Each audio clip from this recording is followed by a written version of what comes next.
sortez de ces mariages-là, divorcez. Alors, quelles sont les raisons bibliques du divorce? Nous allons d'abord aller dans l'Ancien Testament, dans Deutéronome 24, versets 1 à 4. Mes sœurs, tu vas te retrouver dans le mariage d'une autre femme qui pleure tous les jours et qui pleure tous les jours. On l'a quittée pour des mauvaises raisons. Le mari est parti parce qu'elle n'a pas d'enfant. Le mari l'a quittée parce qu'elle ne prépare pas bien. Le mari l'a quittée parce qu'elle n'est pas propre. Ce n'est pas une raison valable de divorcer. Pour ma part. Et je sais que Maman Blanche ne le fera jamais, même pas en rêve ni en songe. Mais moi, je m'étais dit que quel que soit ce qui arrivera dans mon couple, je ne divorcerai jamais. C'est-à-dire que l'application là, je l'ai supprimée. Ça n'existe pas. Dernière raison pour divorcer, c'est lorsque tu as volé le mari d'autrui et qui t'a épousé, et tu entends la parole et tu te mets en ordre, tu divorces. Amen. Quelles sont les raisons bibliques du divorce? Ça vraiment c'est revenu. Quelles sont les raisons bibliques du divorce? Parce que je disais, si tu divorces pour une raison qui n'est pas biblique, pour une raison qui n'est pas biblique, alors les gens m'ont dit, mais pasteur, quelle est la raison biblique du divorce? Et je me suis rendu compte que je disais raison biblique du divorce, mais je n'ai pas donné les raisons bibliques du divorce. Alors quelles sont les raisons bibliques du divorce? Nous allons d'abord aller dans l'Ancien Testament, dans Deutéronome 24, versets 1 à 4. La Bible dit, lorsqu'un homme aura pris et épousé une femme qui viendrait à ne pas trouver grâce à ses yeux, parce qu'il a découvert en elle quelque chose de honteux. Il écrira pour elle une lettre de divorce et après la lui avoir remise en main, il la renverra de sa maison. Elle sortira de chez lui, s'en ira et pourra devenir la femme d'un autre. Si ce dernier, donc l'homme qu'il a épousé après qu'elle soit renvoyée, si ce dernier homme la prend en aversion, écrit pour elle une lettre de divorce et après la lui avoir remise en main, la renvoie dans sa maison, ou bien si ce dernier homme qui l'a prise pour femme vient à mourir, alors le premier mari qui l'avait renvoyée ne pourra pas la reprendre pour femme après qu'elle a été souillée, car c'est une abomination devant l'Éternel, et tu ne chargeras point de péché le pays que l'Éternel ton Dieu te donne pour héritage. Nous voyons qu'au temps de Moïse, dans l'Ancienne Alliance, on pouvait divorcer pas seulement pour raison d'adultère, on dit découvre en elle quelque chose de honteux. Donc quelque chose de honteux. Donc c'est vaste, hein? Amen. Hein? Quelque chose de honteux. Nous voyons qu'au temps de Moïse, ce n'était pas seulement l'adultère, mais si seulement un homme trouve chez une femme, chez sa femme, quelque chose de honteux, il avait le droit de divorcer à condition d'écrire une lettre. Ça, c'est l'Ancien Testament. Je précise, c'est l'Ancien Testament. Tu ne peux pas brandir ça aujourd'hui dans le Nouveau Testament, mais nous devons quand même aller dans l'Ancien Testament pour voir l'origine du divorce. Donc, dans l'Ancien Testament, il y avait comme une certaine liberté, il y avait comme un certain, entre guillemets, laisser-aller. Tu croirais que c'est Dieu qui est dans le laisser-aller, mais lorsque Jésus-Christ explique ce comportement-là, il dit quoi? C'était à cause de la dureté du cœur des hommes. Amen. Ce n'était pas la volonté parfaite de Dieu, c'était sa volonté permissive à cause de la dureté du cœur des hommes. Alors, dans la Nouvelle Alliance, lorsque Jésus est arrivé, qu'est-ce qu'il a dit? Dans Matthieu 5, versets 31-32, il dit, et il a été dit, que celui qui répudie sa femme lui donne une lettre de divorce. Là, il est en train de citer Deutéronome 24, versets 1 à 4. Que celui qui répudie sa femme lui donne une lettre de divorce. Mais moi, je vous dis que celui qui répudie sa femme, sauf pour cause d'infidélité, Jésus élève le standard, sauf pour cause d'infidélité, l'expose à devenir adultère.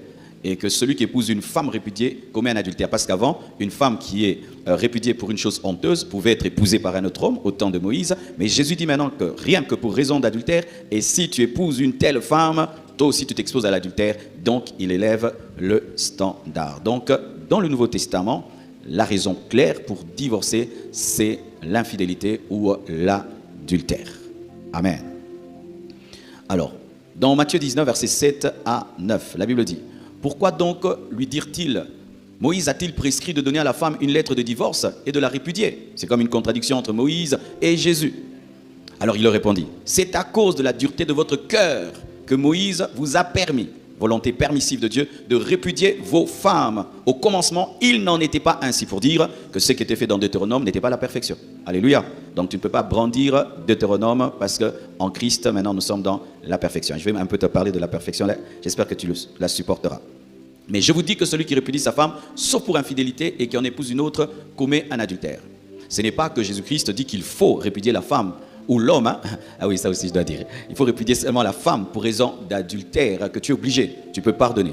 Et parce que là, il y a aussi une autre question. Pasteur, si mon époux ou mon épouse tombe dans l'adultère, et comme c'est écrit dans Matthieu 5, est-ce que je suis obligé de divorcer, de répudier? Non, tu peux pardonner. Le pardon est au-dessus du droit de divorcer. Je répète, le pardon est élevé au-dessus du droit de divorcer. tu peux pardonner. D'ailleurs, les mamans africaines ne font que ça. Oui, mais quand vous trouvez que c'est extraordinaire, ah, comment je peux pardonner l'infidélité? Mais va chercher sa maman à côté de chez vous, la maman là, qui est trompée. Le mari a fait même des enfants dehors. Elle est toujours là, elle a pardonné. Les papas aussi, faites de même. Les papas, faites de même. Les papas, faites de même. Alléluia, les frères. Pour ma part, ça c'est moi, je dis c'est moi, mais j'ai le Saint-Esprit. Si les femmes étaient venues aussi auprès de Jésus-Christ pour dire, si mon mari tombe dans l'adultère, je fais comment, je reste ou pas? Jésus allait dire aussi seulement pour raison d'infidélité. Parce que je ne pense pas qu'il y a une Bible des hommes et une Bible des femmes. Si les hommes ont le droit de divorcer pour raison d'adultère, les femmes aussi. Oui, une femme aussi a le droit de divorcer parce que son mari est infidèle. De la même manière que l'homme, quand il divorce pour raison d'adultère, est en paix, une femme aussi doit être en paix. Mais rarement, on dit ça aux femmes, comme si les femmes sont des sous-humaines. Comme si leur cœur est en pierre, qu'elles supportent l'insupportable parce qu'elles sont des femmes. Mais pourquoi les femmes pardonnent l'adultère plus que les hommes? C'est parce qu'elles ont plus d'amour que les hommes. Oui. Dans un mariage, vous allez faire 30 ans de mariage, tu vas voir la femme aime toujours son mari. L'homme après 20 ans ne l'aime plus. Il est là seulement. Mais les femmes ont beaucoup d'amour, hein? Acclamez les mamans. Ouais. Alors, de 1, pourquoi les femmes pardonnent l'adultère? C'est parce que les femmes ont beaucoup plus d'amour que les hommes. De 2, elles ont une vision globale du mariage plus que les hommes. L'homme, il divorce, il ne tient même pas compte des enfants. Mais la maman, quand elle veut divorcer, elle se dit, ah, mais non, mes enfants, je vais aller avec mes enfants, épouser encore un autre homme. Est-ce qu'il va aimer mes enfants? Ah, je reste là pour mes enfants. Mais les hommes ne restent pas pour les enfants. Parce que les femmes aiment aussi les enfants plus que les hommes. Oui. Tu donnes l'argent à une femme, ça arrive à la maison. Un homme, ça finit au restaurant. La plupart du temps. Il y a aussi des hommes exceptionnels. Je connais des hommes qui ont pardonné l'adultère de leur femme. Mais la plupart du temps, on se moque de ces hommes-là. Mais une femme qui pardonne l'adultère, on dit elle est mature. Un homme qui pardonne l'adultère, il est ensorcelé. Est-ce que je peux te dire quelque chose? Tu sais, ta faiblesse, c'est ta limite. Là où tu te limites, c'est ça ta faiblesse. Lorsque le diable te calcule, il regarde ton mariage, il sent que toi, s'il y a l'adultère, tu vas divorcer. Il peut attaquer ton conjoint, il tombe dans l'adultère pour que tu divorces. Mais si en toi, tu as téléchargé l'application de non-divorce, il ne va même pas t'attaquer parce qu'il sait que même si ça arrive, tu ne vas pas divorcer. Pour ma part, et je sais que Maman Blanche ne le fera jamais, même pas en rêve ni en songe. Mais moi, je m'étais dit que quel que soit ce qui arrivera dans mon couple, je ne divorcerai jamais. Ça veut dire que l'application là, je l'ai supprimée. Ça n'existe pas. Comme toi, tu as supprimé WhatsApp et YouTube. Moi, j'ai supprimé l'application divorce. Ça n'existe pas. Et comme ça n'existe pas, ça fait que je n'ai pas de faiblesse. Parce que la chose qui peut me sortir du mariage n'est point. Mais si dans ta tête, pendant que tu te maries, tu te dis, si seulement il me trompe, s'il me trompe, je me casse, tu te casseras. C'est pourquoi on dit, armez-vous de la pensée de souffrir. Parce que si je m'arme de la pensée de souffrir, la souffrance ne sera plus la souffrance. Et les femmes, souvent, pardonnent l'adultère parce que quand elles se marient, elles s'arment de ça. Surtout en Afrique, parce qu'on leur dit déjà, l'homme, vous savez, les hommes sont infidèles. Je n'ai pas dit que les hommes sont infidèles, vous allez couper cette partie-là encore. Les mamans disent souvent à leurs filles, oh, les hommes sont infidèles, les hommes sont infidèles. Tu vois, la fille maintenant se prépare déjà. Le jour que le mari fait l'infidélité, ah, maman m'avait dit ça. Tu vois, elle est préparée à ça. Mais les hommes sont préparés à ce que la femme soit fidèle, qu'elle soit soumise. Et lorsque ce mari est infidèle, oh Nzambe, Ndumba Munene Boye. En français, une impudie comme ça. Pourquoi nous ne sommes pas étonnés quand un homme est dans l'infidélité? Nous sommes étonnés quand c'est une femme. Comme si les femmes n'ont pas le même corps que les hommes. Alléluia. Donc, si les hommes peuvent divorcer pour raison d'adultère, les femmes aussi. Et comme les femmes pardonnent l'adultère, les hommes aussi. Alléluia. Pardonnez l'adultère. Pardonnez l'adultère. Mais, quand tu pardonnes l'adultère, il faut que l'autre fasse le test de sida. Oui, parce qu'on ne pardonne pas pour mourir. Ah oui, si ton mari est tombé dans l'infidélité, ta femme est tombée dans l'infidélité, alors il faut faire le test de sida et le test de grossesse. De peur qu'il t'apporte un enfant qui n'est pas le tien. Parce que si tu pardonnes et l'autre a attrapé le sida et tu n'as pas vérifié ça, tu pardonnes et puis tu meurs. C'est pourquoi lorsque l'autre a une vie de débauche et tu pardonnes, tu dois veiller sur sa santé de peur que vous deux vous mouriez et que vous laissiez des orphelins. Alléluia. Donc, pour raison d'infidélité, mais on n'est pas obligé. Amen. Un autre passage qui nous montre une raison pour divorcer biblique, là avec des versets bibliques, 1 Corinthiens 17, versets 10 à 16. À ceux qui sont mariés, on peut mettre le verset s'il vous plaît, 1 Corinthiens 17, verset 10. À ceux qui sont mariés, j'ordonne non pas moi, mais le Seigneur, que la femme ne se sépare point de son mari.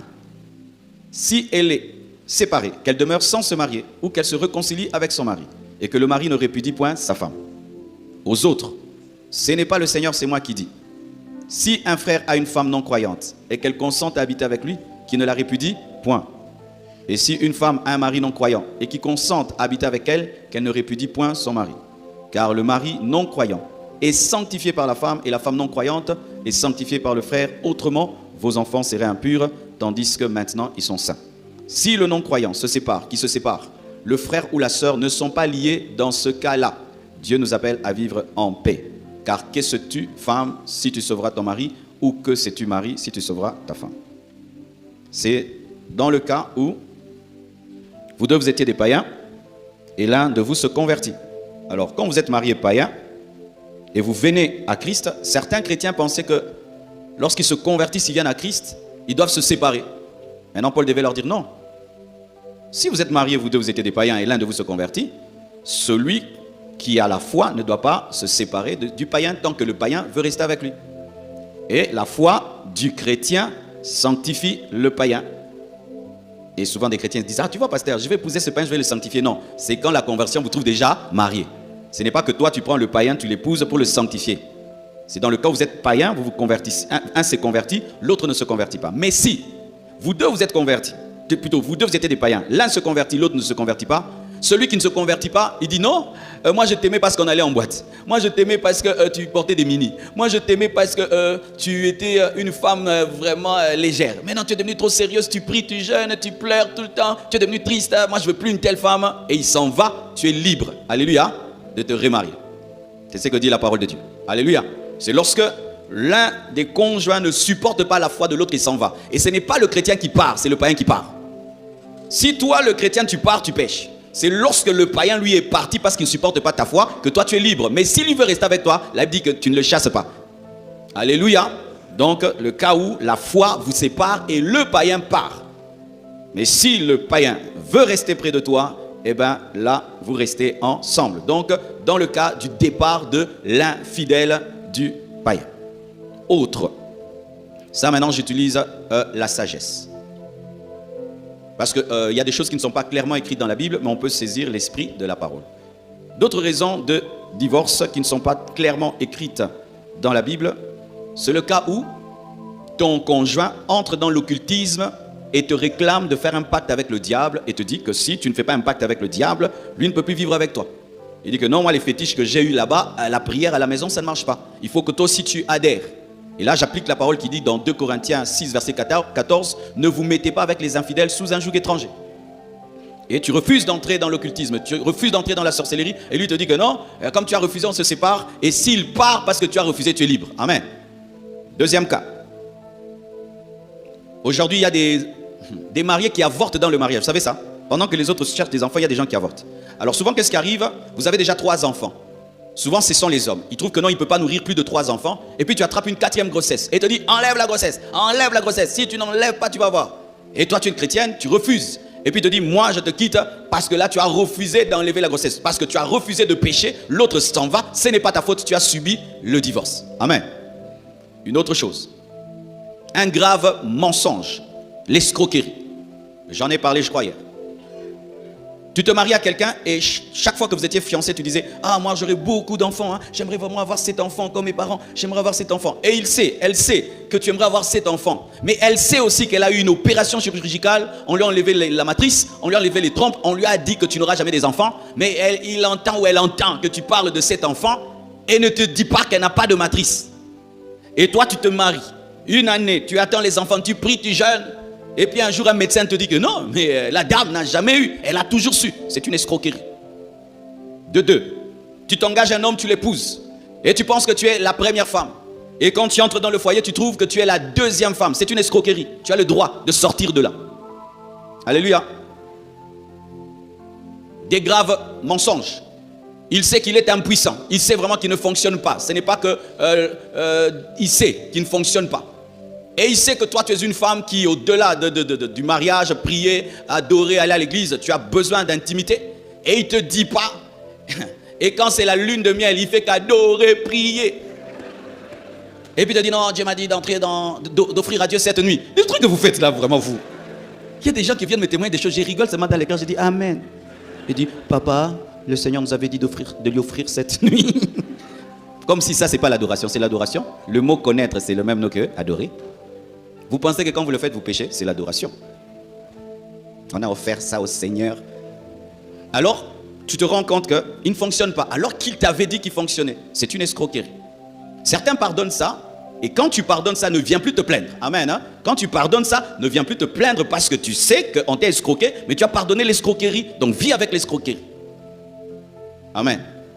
En cas d'un mensonge grave, dans le droit, on n'appelle même pas ça le divorce, on appelle ça la dissolution du mariage. D'autres même, ce n'est pas toujours physique. Hein. Il a une dette d'1 million de dollars. Et il ne te dit pas. Parce que quand tu as une dette de millions de dollars, c'est un sérieux problème. Et quand tu épouses une telle personne en communauté de biens, sa dette devient la tienne. Et il ne te dit pas. Tu entres seulement dans le mariage, des téléphones qui sonnent tout le temps là. Qui t'a appelé? Qui t'a appelé? Il éteint tout le temps. Et puis un jour, il se retrouve en prison. C'est un escroc. Alléluia.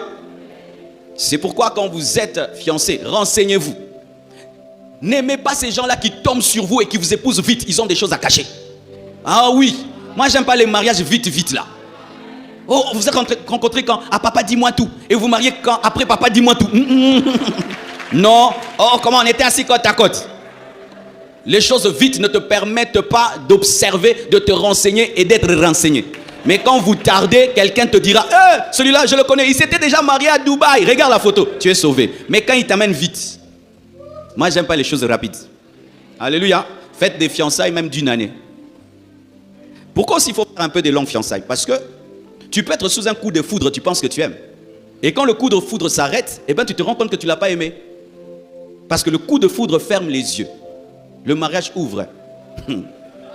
Alors mettons, tu as un coup de foudre qui fait 1 mois. Et toi, tu te maries après 1 mois. C'est pas bon. Vaut mieux même tu l'aimes fort, mais tu dis non, après 1 année. Et quand le coup de foudre commence à s'arrêter, et tu te rends compte que, en soi, je ne l'aimais pas vraiment. Et tu t'en sors. Mais si tu te maries vite, tu risques de te marier avec beaucoup d'émotions, mais sans la raison. Le mariage, il faut la combinaison des émotions et de la raison. Quand des fois je reçois des gens au bureau et j'aime poser des questions, pourquoi tu veux l'épouser? Il y a des gens qui me font des trucs. Ils disent, pourquoi? Pasteur, j'ai pas de raison. J'ai pas de raison. Ah, tu es devenu fou. On a toujours des raisons pour se marier. Il faut qu'il y ait une combinaison entre les émotions et l'intelligence. Amen. Vu là où je vais, il me faut telle femme. C'est très bien parlé. Moi, j'aime des jeunes qui parlent comme ça. Pasteur, moi, Dieu m'a appelé à faire des affaires et je vois la formation qu'elle a, nous irons ensemble et je l'aime et tout. Mais je vois aussi que nous sommes compatibles dans tel domaine. La raison fonctionne. Parce que tu ne vas pas épouser une chèvre. Hein? Alléluia. Si la raison ne fonctionne pas, épouse une chèvre aussi. J'aime la chèvre. Elle est jolie. La raison fonctionne. Troisièmement, une menace de mort claire. La personne te promet que je vais te tuer. Et chaque fois qu'elle promet, elle réalise. Ton mari t'a promis de te gifler, il t'a giflé. Il t'a promis de te brûler, il t'a brûlé. Il t'a promis de te ramener chez tes parents, il t'a ramené. Et il te dit, je vais te tuer. Il va te tuer. Fuis. La Bible dit dans Matthieu 10, verset 23, quand on vous persécutera dans une ville, fuyez dans une autre. Tu sauves ta vie. Ah oui. Vous savez que beaucoup de chrétiens meurent à cause de ça. Tu vois la mort venir, mais tu ne pars pas parce qu'il n'y a que des versets sur l'adultère. Mais nous avons aussi la sagesse de l'esprit. Et des fois, les hommes de Dieu, nous maintenons des gens dans des tels foyers où il y a une menace de mort et on est culpabilisé de dire, pars. Mais si la personne reste et elle meurt, ce sera de ta faute. Hein? Et moi, des fois, quand je n'ai pas de verset biblique, il y a ce verset qui me vient. Ne faites pas autrui ce que vous n'aimerez pas qu'on vous fasse. Si ma fille, Choukrani, vient dans mon bureau, elle me dit, papa, mon mari m'a dit qu'il va me tuer. Et chaque fois qu'il me promet une chose, il fait. Est-ce que je vais dire rentre là-bas? Je dis, ma fille, il y a une chambre vide d'ailleurs. Je vais la mettre chez moi et puis je vais inviter son mari. Je dis, tu as dit que tu vas tuer ma fille, pourquoi? Si elle meurt, tu finis en prison. Ah oui, aussi. Lorsque tu es battu par ton mari, les femmes battues. Il y a aussi des hommes battus, mais c'est impossible de savoir parce que si tu es un homme battu, oui, je connais un homme, il avait une femme grande et très grosse. Elle montait sur lui. Elle dit, parle encore. Mais quand il sort, est-ce que tu vas dire? Tu ne vas pas dire qu'on te tape. Homme battu, tiens bon. Mais il faut faire un peu le taekwondo même. Même les judo. Parce que là, vraiment, tu vas accuser comment? Après même à barrer les coups. Quand tu es une femme battue, ben, je ne parle pas des petites gifles, hein, amen. Qui a déjà giflé sa femme? Je ne regarde pas là où la main s'est levée. Moi, je n'ai jamais giflé ma femme. Mais il y en a qui ont déjà giflé. Mais si un homme a giflé sa femme, c'est pas bien. Il ne faut pas gifler sa femme. Mais quand même, ma soeur, tu ne vas pas divorcer parce qu'on t'a giflé. C'est mauvais, mais tu ne vas pas divorcer pour ça. Sinon, on va... Ah, il m'a giflé, je quitte. Et c'est quand tu sens que l'autre, c'est répétitif. Il te gifle, il te gifle, il te gifle, il te gifle, il te gifle. Et là, tu sens que ta vie est en danger. Et tu sens que tu n'es plus un être humain. Là, quelqu'un peut quitter un tel mariage parce que sa vie aussi est en danger. Et vous connaissez l'histoire de cette musicienne qui était tuée par son mari. Elle était battue, elle n'en parlait pas. Oh Dieu, oh Dieu, Dieu. Et un jour, son mari l'a tapé. J'ai vu qu'il a même pris un fer à repasser. Hein, c'était ça, hein, un fer à repasser qu'il a tapé sur sa tête. Et elle est morte. Mais elle avait toujours été battue depuis longtemps. Parce qu'un homme n'atteint pas le niveau pareil en un jour. Ça monte crescendo, crescendo. Alléluia. Et c'est souvent ici en Afrique qu'on joue avec ça. Tu tapes ta femme, elle se blesse, elle revient. En Europe, tu fais ça, eh ben, tu vas vivre pour elle. Hein. Tu vas perdre la maison, tu vas prendre soin d'elle toute ta vie. Alléluia. C'est pourquoi je dis aux Africaines, quand tu as un mari qui te bat, eh ben, accuse-le. Alléluia. Accuse-le à l'église, accuse-le dans ta famille et va même devant l'État. Quand tu sens vraiment que c'est trop, ce n'est pas un péché. Parce que le magistrat est aussi un serviteur de Dieu. Alléluia. Parce que le problème, les chrétiens ne savent pas saisir le juridique comme si ce sont des démons. Non, ce sont des serviteurs de Dieu. Les magistrats sont des serviteurs de Dieu qui peuvent te sauver d'un mariage toxique qui va te tuer. Si cette dame-là avait saisi un avocat, je ne pense pas qu'elle serait morte. Amen.